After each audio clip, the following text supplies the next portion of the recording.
Good morning and welcome to the NBA Daily for November 13th, 2025. I'm Dave DuFour here with Zena Keita. Coming up, Nikola Jokić had a crazy night against the Clippers. Steph Curry went off against Wemby and the Spurs. And the Pistons were shorthanded but still picked up a win. So we talked to Hunter Patterson about that hot start to the season. Good morning, everybody. Good morning, Zena. Morning, Dave. Kind of a weird Wednesday night in the NBA. You know, 7 teams were playing the second night of a back-to-back. This is all influenced by the NBA Cup. The NBA trying to make sure that teams don't have a back-to-back for those Friday night marquee games. I can understand the reasoning, but Zena, it's killing us on Wednesday. We're getting blowouts. The Pistons sat 7 guys. Yeah, we're getting duds on national television. I'm setting up a million screens in my house trying to watch everything. It's a lot. And there's only one team, it seems, that doesn't get impacted by this, and that's OKC. But the rest, OKC blowing out Golden State and the Lakers in successive nights while still shorthanded themselves. Yeah, they are a problem. I might have undersold them by saying 70 wins, Zena. I think we all did. We all did. Like, it is, we saw that comparison, 2015, 2016 Warriors. The continuity is there. The chemistry is there. They have it all set up right now, and it is scary times. And just AJ Mitchell. Hey, welcome to the NBA. Yeah. Come on, let's just right in the mix. Okay, shout out to the Bay Area. let's talk about the Nuggets and the Clippers. The Nuggets pick up a win, and look, right out of the gate, this game just felt different from Jokic. He was gunning, it felt like, and he wasn't missing. He winds up missing 5 shots en route to 55 points. He had 12 rebounds, only 6 assists though. So only an okay game, not a great one. But Zena, I want to talk about the style that he employed to get there, because he felt like he was being ultra aggressive. You know, the Clippers broadcast kept bringing up how his assist numbers were low, and that's the secret to beating him. Like, you make him a scorer and don't let the other guys win. It did not work. No. And that's usually the case. That is literally every basketball coach's MO when it comes to you're about to play a star player. You're not going to stop them. Like, you're going to try to slow them down, but get the ball out of their hands and force everyone else to beat you. That is it's written in movies, right? But the thing about it is that, one, Nikola Jokić, he sets his teammates up for success just as much as he sets himself up for success. And he's going to take that shot in the case that his teammates aren't able to capitalize on what's being given to them by the defense. Everything that Jokic turned around and did, whether it was walking into a 3 at the top of the key, barely jumping, just barely levitating, being in the post, turning around off 1 foot, again, barely. It looked like little effort was exerted. Yeah, you saw him, especially when the ball was coming off the rim and they're going the other way. He's sprinting to get into position, to get something going, whether it's for himself or his team. And I just think that he sets the bar for, I'm going to get this shit done one way or another. It's through the roof, right? And that's what we saw tonight. It makes me wonder, Dave, and I actually looked this up, but I'm curious, just off your eye test. Last year, Denver desperately needed Nikola Jokić. It was like a 61 point differential on off the court. Terrible differential. And it feels like, even though you see him drop 55 tonight, it feels as if they're doing pretty well in the non-Jokic minutes. What do you think from just the eye test? Look, my eye test tells me it's not as bad, but part of that is just because I see competent players on the court. I'm pretty sure that the Clippers won the Valanciunas minutes last night. Yep. And that's just eye test. I haven't looked at the box score for that, but I'm pretty sure they won those minutes. But it's just that you have competent people. So when I'm watching, it's like, oh, well, it's Jonas Valanciunas. Yeah. He's going to have a game like this every now and then. Are you going to tell me that it's still all Nikola Jokić? No, actually, you're right. I was Interestingly enough, last year, the point differential was very steep. Of course, that's 61% or 61 points I'm talking about. But this year, and yes, it's a very small sample size. It's only 0.2. So it is a factor of that second unit, particularly Jonas Valanciunas being able to come in and be able to knock down some shots, protect the rim, make things a little bit easier on offense. Mm-hmm. And another factor is Aaron Gordon as a new connector. Right. They used to have him just in that dunker spot for the most part, right? Mm-hmm. Tonight or last night, we saw him coming down the court and going off ball screens, going down the middle of the paint. Saw him going off flare screens, shooting threes. Like his game and the versatility of his game, the other level of scoring that's been unlocked is insane. Yeah. That helps. Christian Brown wasn't able to play too much tonight. His hip was clearly bothering him, but he's another connecting point. So there's been the starters even from last year have stepped it up. And when they're playing those secondary minutes, they're helping fill in the gap. So shout out Jonas, but everyone else around him is getting better too.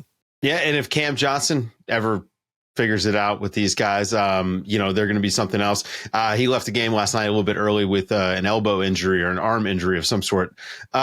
Look, so they beat the Clippers. The Clippers fall to 3-8, and the bad news is piling up. Bradley Beal, we found out yesterday, is going to miss the rest of the year. They desperately have needed some extra ball handling, especially with Kawhi out. But Bradley Beal not going to be back this season. Kawhi is still out. We found out, thanks to Law Murray, that Kawhi not only has a sprained ankle, he's also got a sprained foot. So that's an issue. Again, Kawhi having a hard time being healthy. The Clippers not healthy. Their defense not holding up. Ivica Zubac has had an awful start to the season defensively.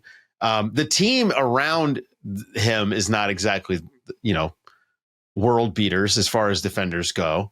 And they don't own their draft pick until 2030. So their options are extremely limited. Anyway, fire up the trade machine is all I'm saying. The Clippers got to go out. They're going to have to make a move, and they're going to have to be aggressive, I think, pretty soon, because otherwise, what are you doing? There's no incentive to lose. There is no incentive to try to tank. You got to try to right the ship somehow. And I think that they're going to have to go out and figure out a way to get somebody. Maybe Anthony Davis. Maybe Anthony Davis now that he's available. But for me with the Clippers, you can't add another uncle. And I'm not saying that Anthony Davis is quite an uncle like Kawhi and James, et cetera, but someone that's consistently hurt or not playing enough, it's just not going to work. They got to go out, get somebody young, somebody that's available, someone that can take the burden off of James Harden, because he can't be asked to put up 30 a night, play make for his team. And on top of it, be at the top of the defense and think that Ivica Zubac is not going to have his back. Like he's going to have to get to be fair, part. James Harden's not that worried about being at the top of the defense. Like, I mean, he's going to get good. Yeah. Remember though, let's not put some shade. Last year, James Harden was like at the top of the league in deflections. Okay. So he was still active. It's just a matter of, you got to give up something. And yes, defense is usually the thing that James gives up. Yeah. So it doesn't help when Ivica Zubac isn't protecting the paint like he typically does. That's like one of their big problems to me. If they got to clean up their interior defense, it just has not been good. Okay, moving on. Let's get to the Warriors and the Spurs. The Warriors, they probably weren't planning to play everybody on the second night of a back-to-back, but they got smoked by the Thunder, so it was kind of an earlier night. And, I got to say, Steph looked like he had his legs under him. He had 46 points in the game. It's one of these games where, you turn on the third quarter, let's say, right? Yeah. Yeah. And it's like, oh, wow, is this the Warriors from 10 years ago? Because Steph put up, I don't even know how many points he had in the third quarter, 22 points. 22 points. Yeah, he was untouchable. Mm-hmm. Even to the point where, he missed a shot, relocate, they got the rebound. Of course, the ball finds Steph again. And he's getting defended by like Victor Wembanyama on the wing. And you just know Steph is going to hit it. Chasing him down. I mean, the fact that I saw a tweet that literally had the side by side of the golden dagger in France and another shot from the corner on Victor Wembanyama in this game. And I'm like, there must be some PTSD, just a little bit, I'm sure.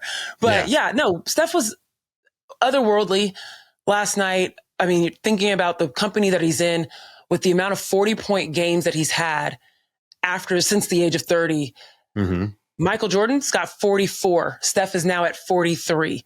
And he's saying, God willing, he'll be able to get another one. Trust me, knowing this season and what the Warriors have been being able to put up offensively, he's got a few more this season that he can look forward to. He better have some this year. They need it. Exactly. Need it. Hey, speaking of, let's talk about the Warriors just a little bit, and we'll get back to the game because Wemby had a 30-point triple-double, and we should talk about that. Absolutely. But the Warriors made a lineup change, Zena, and I want to talk to you because obviously, look, you cover the Warriors out there. For sure. They made a lineup change. They moved Jonathan Kuminga to the bench. They moved rookie Will Richard to the starting lineup. What do you think? I mean, I will lay out having that sort of shooting between Moses Moody and Richard. I like it, but it's a bit of a bold move, I would say, from Steve Kerr. I think Steve Kerr, number one, their choice tonight was to go small ball. And that move not only Jonathan Kuminga, but also moved Quentin Post out of the lineup, right? And now you're looking at who can you replace? And what they desperately needed was some spacing. That is the only way that you can get a Steph Curry going again. And if you watch that game against OKC, Cason Wallace was stuck to Steph's hip like glue, like a toddler in Disneyland that won't leave you alone. And you're just like, okay, thank you, Cason. We see you. We appreciate you. He did his best box and one. And I don't even know if that was like intentional for them. But the only way that you can get loose, though, is if Steph has room to be able to maneuver to lose the likes of Cason Wallace. In this case, it was Victor Wembanyama tonight at some points. Right. But overall, Moses Moody being set up, they had so many sets, pin downs for him, double drag screens for him. He was coming off of screens, not only ready to shoot, but also ready to attack, being able to assess. And that was so helpful. Now, Will Richard, even though he literally attempted 2 shots last night and he hit a 3, but for the majority of the game, he had not scored. I don't think he scored in the first half or attempted a shot even. The thing that he does is move. And that helps spacing too. Keep somebody occupied. And I think that is so crucial for what they wanted to do coming out tonight. Just switching up what their offense looked like. It just felt stuck, a little sticky in the last few games, especially on the road, especially in the fatigue aspect of this game. And going on the second night of a back-to-back, you needed some young energy. And I think Will Richard, even the very first play of the game where Steph scored, all he did was cut through. A clear, like just an easy cut across the lane allowed Steph to get a lane to get to the basket. So I think that's what Steve Kerr was looking for in terms of Will Richards' energy, the movement, spacing. On the nights when he's hitting though, which he absolutely can, he's a 40% 3-point shooter right now in the league. He is going to be tremendous for giving Steph that additional space to maneuver. Yeah. And having 2 shooters in Steph allows you to have Jimmy Butler and Draymond operating in the spaces that they want to operate offensively without cramping your offense completely. Jonathan Kuminga, 12 minutes off the bench, but he only played like half the game, had a knee issue. I still think that this is something we're going to have to watch with Kuminga. I think we all kind of thought that things were going a certain way, but the great start that he got off to the year with, it hasn't continued. He hasn't been as consistent, especially on the defensive end. And I'm assuming that that's part of why they were making a change. Yeah. I mean, you definitely want Will Richards' length and again, his lateral mobility in front of the point of attack defense. That's the number one problem that the Warriors have on defense is their perimeter, particularly their point of attack. And Jonathan Kuminga has struggled against point guards. And so that makes sense that they would want to see that little jolt in defense. But yeah, things have stuttered a little bit for Jonathan Kuminga. But again, tonight, not benched because of that. Bilateral knee pain. We'll see what happens, though. He definitely has to find a redemption game soon, not only for his stance within the lineup rotation, but also his confidence, I'm sure. Yeah. And we keep talking about Wemby putting up ridiculous numbers. 31 points, 15 rebounds, 10 assists. He only had 1 block, Zena. Oh, just like Jokic and those 6 assists. Terrible. Yeah. Disappointing. Look, the Spurs, I don't know. They're okay team. Like they're a pretty good team. I think they're better than we thought they were coming into the year. But I just don't know what you can do when Steph Curry is hot. There's nobody in the league that can guard him. There's no scheme you can come up with. There's just, I mean, he's a buzzsaw. The good news is the Spurs get another chance. They literally play them very soon this week. That's right. And I just don't know if they're going to allow him to get 25 shots up again. Because remember, 13 of 25 from the field is probably not Steph's best night on shooting. And we just talked about Nikola Jokic. There are 3 amazing true shooting percentages of 55-point games in the last, 10 years. One of them was Steph last year when he had his 55-point game and he shot 90% from the field. Another person was James Harden. He had a game back in 2016 where he shot around 70 or so. And then Jokic tonight being able to shoot 90% or so from the field. Unbelievable numbers. Insane. All right, guys, stick around after the break. Hunter Patterson's here to talk about those scrappy Pistons bench guys handing it to the Bulls.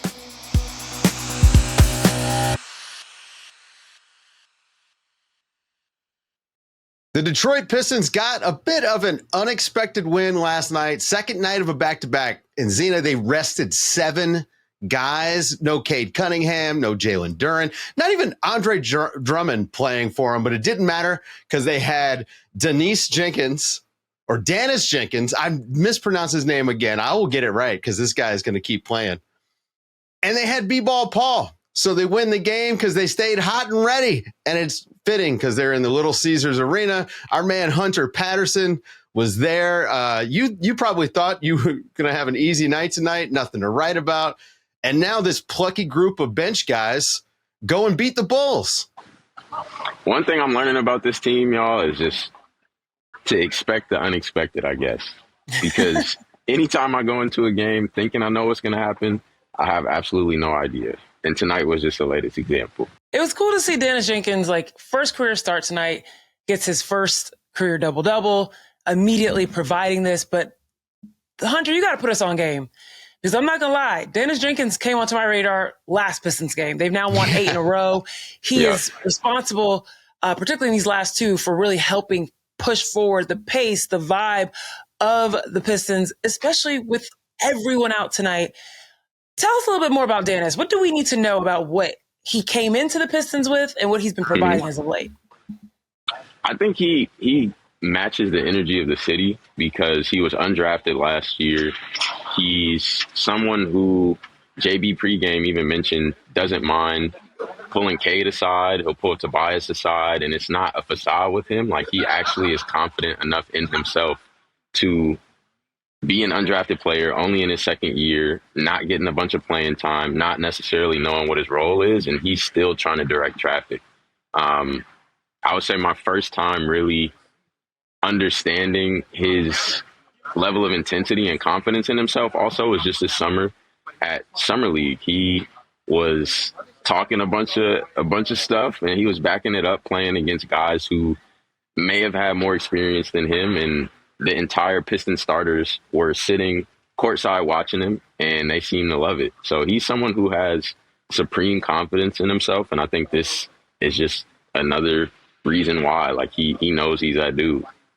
Yeah, you say it's only his second year, but he is 24, right? I mean, he's an older player, so that probably helps. But the truth is, man, he plays so fast. These last couple games, I mean, the spark plug that he was off the bench and in the fourth quarter, in that comeback win the other night. And then in this game to be able to carry the load when you didn't have Cade Cunningham out there to take 45 shots, right? I mean, He was out there creating. Him and B-Ball Paul actually had some nice chemistry. And it just got me thinking about how this season has started out for the Pistons. They've been so great, and we have focused so much on kind of that top 7 that they actually are pretty deep in a league that now rewards you for that depth, where you steal wins like tonight. This was a schedule loss for the Pistons. They rested everyone because they know, hey, it's probably not worth our effort. We've got bigger fish to fry. We've got to think long term. And all of a sudden you win this game. Now you're 10-2. You're the best team in the East, and you're in the pole position really for home court advantage in the playoffs after 12 games of the season. Yeah, they are actually kind of dealing with some early injury bad luck, if you will. Duren tweaked his ankle on that last play. Monday, he was trying to go set pick for Chaz Lanier to roll off. He tweaked his ankle. Cade, I think everyone saw how Cam Whitmore went to block his shot. He took a hard fall. They just have bad injury luck to start the season. And to your point, though, I think this is just you seeing, or not even you, just the league and the world seeing how deep this team is, and also just how talented NBA players are. Like Paul Reed could potentially be more involved in a different rotation, and he spoke to it after the game just about how he consistently stays ready. Asar mentioned earlier in the year that he's one of the hardest working players he's been around in his short time in the league. And Paul Reed just really has a high IQ and processes the game at a quick level. So it's a team full of dogs, they like to call themselves. And this is how they go about picking each other up and playing for each other. Yeah, I mean, seeing Tolu Smith along with Daniss Jenkins and Paul Reed, 28 points. I mean, it was like grit ball. And what's so crazy to me also is the fact that like Daniss was in the G League. Like he was being a point guard for the Motor City Cruise. He's still on a 2-way contract too. He's still on a 2-way contract. Exactly. Yeah. So it's kind of crazy to think this sort of talent, it's not crazy actually. I know this. A lot of folks don't know this, but this sort of talent is hiding in the G League, just waiting for their moment. But the difference here is we've seen several teams around the association where older players or more established players, quote unquote, stars on the team, they go out with injury or they go out with load management, whatever you call it. And the next crop of players don't know their lanes. They don't know how they can fit in and contribute. And that was, to me, the difference for Detroit, for them to come out and give, particularly Paul Reed, like Vucevic was having a tough time with his defense, tracking him on offense, like being able to give a Chicago Bulls team that's been rolling. They, their offense has been rolling, et cetera. Sure, they made a little bit of a comeback, small one, but weren't able to get the win over the second tier Detroit Pistons team. I think this is about also knowing your role. Like, what does this say really about the way that the Detroit Pistons have made up like the thread of their team in terms of anyone can step up on any given night and they know what they're supposed to do to contribute to a win?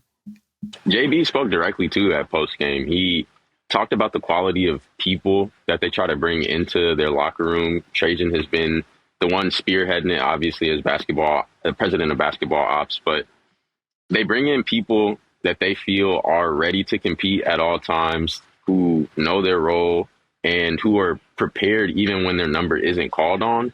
And that was, again, what we saw tonight in terms of Daniss Jenkins preparing every game like he is a starter. And then when he is in the position to be a starter, it looks like he's been there before because he's prepped as if he is the starter. And the same goes for Paul Reed. They're all guys who don't just consider themselves not as a part of the group because they're not getting minutes at the time. And they take their role seriously because they know nights like these are on the horizon eventually.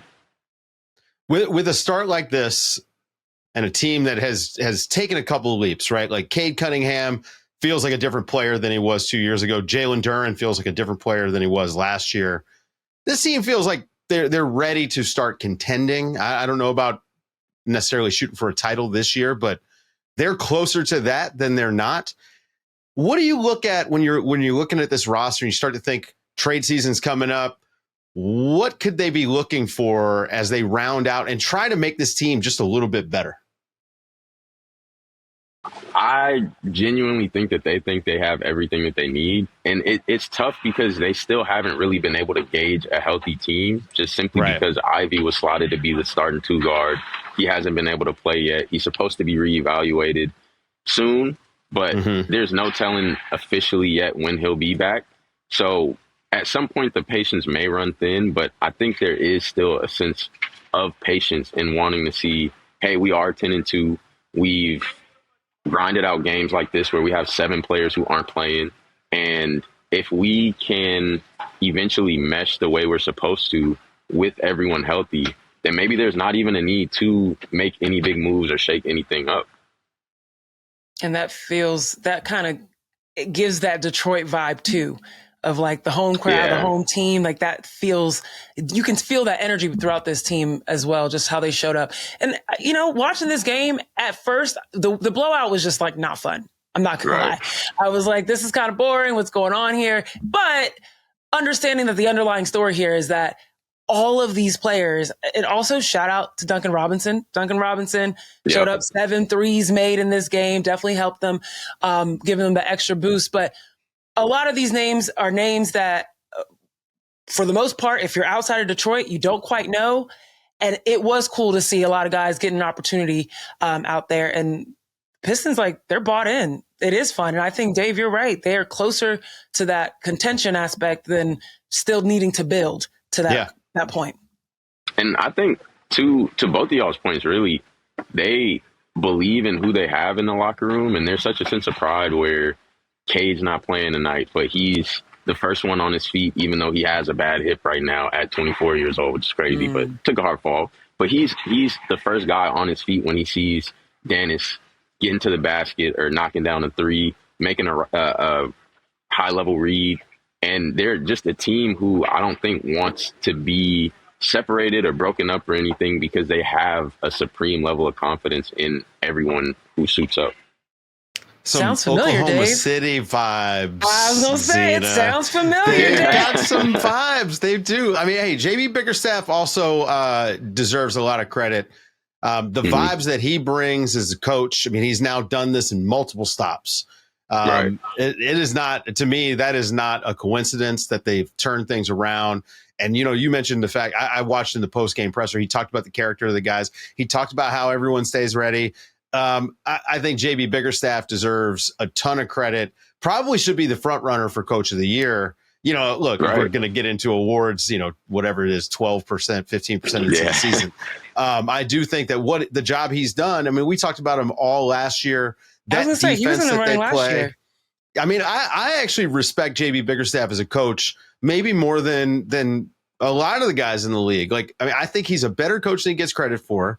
And if you look at Cleveland, and they got Kenny Atkinson, how much more did they achieve in that season with Kenny Atkinson than they had already done with JB Bickerstaff? I mean, to me, I think that, you know, if he gets another year in Cleveland, maybe they get a similar leap. So anyway, it's good to see him thriving, but also I'm not surprised that the Pistons are having such a good run here the last couple seasons. Hunter, looking real forward quick, to reading. One, do it. Just the thing I think that is just such an underrated quality about JB is the way that he knows how to challenge people in different ways. And the way he challenges Cade might not be the same way he challenges Ron, who's still so young. And he understands people at a level that I'm not sure every coach in the league does. And he understands what buttons to push to get out of them what he needs. And you see it time and time again. And he has a way of making his players want to compete for him. And it's just a genuine bond. We call that emotional intelligence. It's the single most important thing to being a coach of athletes. You got to keep their mind right. You got to keep their heart right.